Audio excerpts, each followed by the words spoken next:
It is one of the most controversial archaeological discoveries ever made. After more than 170 years, scientists have finally revealed what's really inside the tomb of the first emperor of China, and it's got everyone talking. But first, let me tell you why this discovery was so controversial in the first place. The discovery of the mausoleum of the first emperor of China was announced back in 1974, but no one could agree on whether it should be excavated or not. In the end, archaeologists decided to err on the side of caution and take samples from the surface only. They discovered an incredible array of artifacts dating back over 2,000 years, including bronze weapons, colorful silk, jade ornaments, and thousands of life-size terracotta warriors. But the contents of the main chamber remained a mystery, protected from looters and the elements by a steel watertight seal. Fast forward to 2023 and the results of the latest round of excavations have finally been released to the public. According to senior archaeologist Chen Maosheng, the main chamber is almost entirely intact after more than 2 millennia. In fact, most of the artifacts inside are still in their original positions. So what exactly have the researchers found? Let's take a closer look. Emperor Qin Shi Huang was the first person to unite China under one rule. He was a powerful leader who reigned from 221 to 210 BC in order to commemorate his legacy. His successors built him a vast underground tomb complex filled with priceless treasures. In total, it measures 5,600,000 square meters, making it the largest underground palace in the world. For centuries, historians believed that the emperor had been entombed with his many concubines, dozens of which were supposedly buried alive to keep them company in the afterlife. However, recent discoveries have challenged this long-held belief. Instead of human sacrifices, archaeologists uncovered what appears to be a mass grave for sacrificial animals. Thousands of pits containing the remains of pigs, horses, oxen, sheep, rabbits and dogs were found near the emperor's tomb, indicating a mass sacrifice before the burial.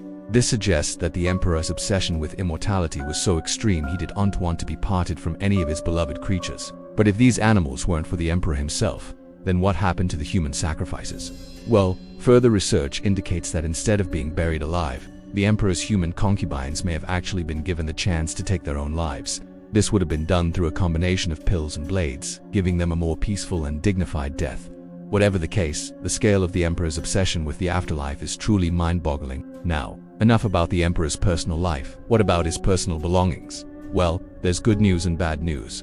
The good news is that some of the emperor's most prized possessions were discovered intact in his tomb. For example, archaeologists found 2 complete sets of ceremonial armor and an impressive collection of jade artifacts.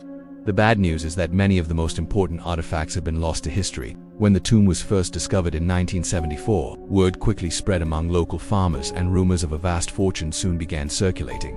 As a result, thousands of tomb raiders broke into the site and stole countless artifacts, leaving us with only a fraction of what once lay beneath the emperor's tomb. Despite this setback, one of the most exciting finds has been the discovery of 2 chariots buried with the emperor. These chariots date back nearly 2,300 years and are considered to be the oldest in the world.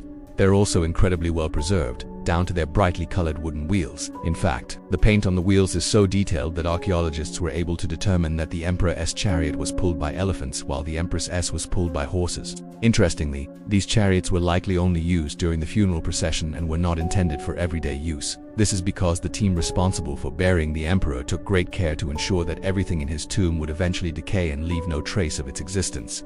That meant no furniture, no clothing, no food, and certainly no manure. In other words, the emperor's tomb was designed to be a pristine reflection of his imperial might, free from the messy realities of daily life. Speaking of chariots, a new theory recently emerged suggesting that the emperor was obsessed with building a chariot-based army to accompany him into battle. In fact, he reportedly ordered the construction of 10,000 chariots every year. This raises the question, why did he need so many chariots? Well, according to one historian, he planned to assemble an elite military force of 180,000 elite soldiers who would ride in these chariots. He envisioned an invincible army that would conquer the heavens and allow him to live forever. However, despite his best efforts, this plan never came to fruition. That said, the emperor's obsession with chariots is clearly evident in his tomb. For example, archaeologists found a pit containing the remains of 8 horses buried with him. This suggests that the emperor truly believed his chariot-riding army would carry him to victory in the afterlife. But he wasn't just thinking about war. He was also interested in chariots for more peaceful pursuits like hunting. In fact, he was so passionate about hunting that he even designed a special hunting ground within his own tomb. Here he would have practiced his archery skills, taking aim at targets set up within a 50-meter shooting range. It's a small but fascinating detail that gives us a glimpse into the emperor's personality. But perhaps the most mysterious artifact discovered in the tomb is a strange black disc with a hole cut out of the middle. At first, archaeologists weren't sure what it was, but recent analysis has revealed that it's a type of jade ring called a huan. These rings were typically worn on the little finger and served as a symbol of power and authority. But this particular ring is unlike any other ever found. That's because it contains a cryptic message written in a type of ancient pictographic script. The inscription reads, "Start from the river of the moon, cross the bridge of the sun, pass through the gate of life and death, go over the mountains of grain, enter the hall of the cross stars, arrive at the river of the south, stop at the gate of jade." While the exact meaning of the inscription remains a mystery, it's clear that it holds some kind of significance. One theory is that it refers to a journey through the underworld, with each landmark representing a different stage of the afterlife. Another theory is that it's a map leading to a hidden treasure, with the clues written in code to prevent tomb raiders from stealing the emperor's riches. Either way, this mysterious ring is just one more piece of the puzzle in unraveling the secrets of the first emperor of China. With so much still to discover, it's clear that his legacy will continue to fascinate historians for years to come. Now it's time to hear from you. What do you find most interesting about the tomb of the first emperor of China? And what do you hope archaeologists will discover next? Let us know in the comments below. Thanks for watching. Don't forget to subscribe and stay tuned for more fascinating historical tales. Until next time, goodbye.